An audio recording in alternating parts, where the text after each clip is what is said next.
Ya, xeka amadlozi. Kuthi nje iwona. Uyithola ula ukhona nje. Ufela amacala obaba, amacala okhokho. You may be correct phela. Mangase ngithi ngichazele. Ila ngizothola khona ukuthi uyayazi into oyishoyo. Ukuthi kanjani. Kumina you may be correct ngoba vele kwi-DNA yakho khona information yakho. Epigenetics yak impact indlela ababephila ngayo. You may be correct.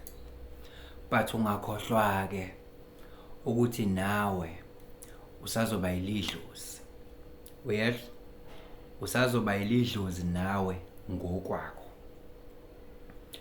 And ke uma usazoba ilidlozi nawe indlela oyenza ngayo manje ayenzi ukuthi wena kukhalwe ngawe kusasa kuthiwa kunje inqumo zakho.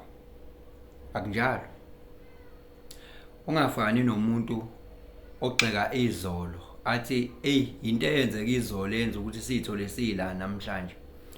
To the point yokuthi akhohlwe ukuthi kumele ashintshe isimo manje ngoba naleli namhlanje kusasa lizobe liyizolo. Yayizwa leyo nto. Wenzani wena? Ngoba nawe usazoba idlozi. Uzo-uploadelwa noma uzoxekwa ngalesi sikhathi. Ubingelelo changes akasha uthi ngenzayo noma yini noma inini noma kanjani kunoma ubani ngoba impilo ayisiyona lento ocabanga ukuthi iyona. Possibilities are infinite in the universe. Your own consciousness is your own limitation. Kukude lapho esisuka khona futhi kukude lapho esiya khona. Beka phansi umoya ungatatazeli uyabona. Hayi lana mfowethu kuyabonakala ukuthi la ijavelin omunye inika omunye yabona nje ubhande mtshelekwana lento isondo nje leli elihambayo yabo isondo nje loliphenduke kanje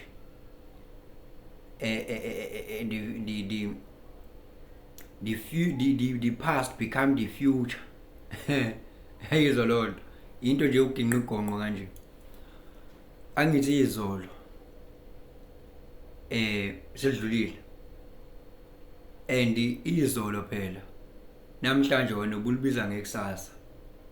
Namhlanje leli yakusasa masufikile kulona yabo nje leli namhlanje kusasa lizobe selizolo.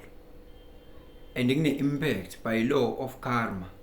Kune impact kuyinamhlanje ekuthenini izolo kwenzekalini. Yes. So kulezi inqumo othi wena okhokho bayithatha.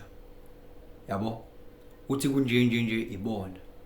Mina ngisho ngathi based on one thing ukuthi the way they lived, the things they did. Yabo ishape ile experience yakho njengamanje. But vele it's part of yini ikarma yakho. Yours is not to complain. Ngoba nawe kuzokhalwa ngawe ngeenqumo zakho ezithathayo. Ukhumbule ukuthi wena maybe they've failed you but don't fail your descendants. Lento i-apply on all levels of life.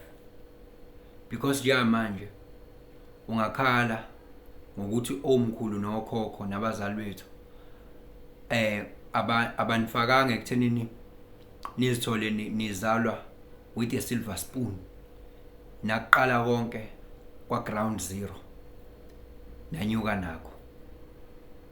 Ngaba nitholanga nilapho kuba benza izinto ngendlela ezihlukile.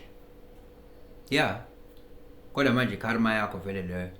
Ithi vele phela ayikho into escape the law. Wena ke ngoba that is your duty, that is your karma to go through that. It's into complain nani. Ukhumbule ukuthi kungenzeka uyithole futhi wena. Ngenzeka uyithole uyidlozi lakho futhi wena. Ngenzeka ukuthi lento ukhala ngazo manje ukuthi zenziwa abantu ababe before you. Kungenzeka ukuthi nawe uyingxenye yalezo nqumo. For better or worse. Ngenzeka na ukuthi uyingxenye yazo. And namanje usazoba ingxenye esikhathini esizayo uzothi wena akwenziwanga lutho, kanti nawe manje uyingxenye yaleli kusasa leli lakhiwayo. Lapha i-DNA yakho ilaphi i-DNA yakho. Uyabona lo gwayi ubhemayo, uyabona lo shukela ufuqayo, uyabona lempilo ophila ngayo, lendlela ophila ngayo, uyabona lokunukelwa ligazi kwakho, uyabona lokushiselwa igazi kwakho, ufuna ukuphatha isibhamu ngesandla, ufuna ukubulala abantu. Uyabona lendlela ophila ngayo, leyo ndlela ayipheleli lapho. Mhlambe nje into la kuwena kwi-DNA uyihlo omkhulu wayinhlobo enjalo evele nje ifuna ukungqubuza abantu, eyisolva impi, eyisolva indaba ngempi. Lokho kukuwena. Mhlawumbe uyithola usejele, mhlawumbe uyithola uxabana nabantu, uyithola experience indlela ngohlobo olithile ngoba uyilaphile i-DNA, uyayiyeka lento ivuke kuwena. Yabo, leyo yihlo omkhulu ivuke kuwena bese uyayidansela wena. Akusho ukuthi ama ancestors akho wena lento ayezenza nendlela eyenza ngayo yayi right, wena usalelwe iduty la yokulapha zonke lezo zinto lezo. Wona umsebenzi ukusalele lona. Nawe uyoziqhenya ngawe, awenzeli wena wedwa, wenzela wena nesizukulwana esizayo, of which leso sizukulwana nawe uyiphathi yaso futhi. Konke okwenzayo it comes back to you. The energy will always come back to the source.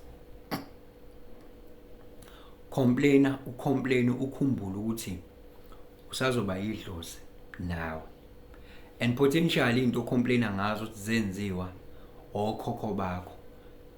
Potentially nawe wawuyingxenye yalezo nqumo ezathathwa, wawuyingxenye yalezinto ezenzeka. Namhlanje wena ukhala ngezinto oyifake wena kuzona. Kulokho ngeke wakukhumbula ngoba time to time mawuri-incarnator ufika nomqondo nebrain entsha, kodwa lo information isuke ikhona kwisoul yakho. Lo information isuke ikhona kwisoul yakho, lo ukuthi i-past experience, what happened, isuke ikhona kwilokhungana yakho. Yabo, and na kwi-DNA yakho isuke ikhona futhi lo information. Kulalento ekuthiwa i-genetic memory, isuke ikhona futhi lo information lapho. Yabo, ngoba i-subconscious lesikhuluma ngama, sikhuluma ngomzimba wakho, sikhuluma nge-subconscious mind yakho. I-subconscious mind yakho ixhumene nani ne-superconscious. Ngayuza indaba. Kusho ukuthi musu complain ke ngoba umthetho uyakuphikisa ukuthi uhlale njengamanje ucomplain, uthi yenza ukuthile lapha. Wena buyela kwi-spirit, be spiritually awaken. Uma uthi wena nje ayikho lento ekuthiwa yi-soul, ayikho into ekuthiwa reincarnation, yazi ukuthi yabona lento oyithola kuyona manje i-karma. Njengoba ukhona la, it's because of karma. I-karma yakho ithi buyela ube umuntu njengoba umuntu kanje. I-karma yakho le buyela ube umuntu. Uma i-karma yakho ingasasho ukuthi buyela ube umuntu, uyoqhubekela phambili kwi-spiritual journey. Yes.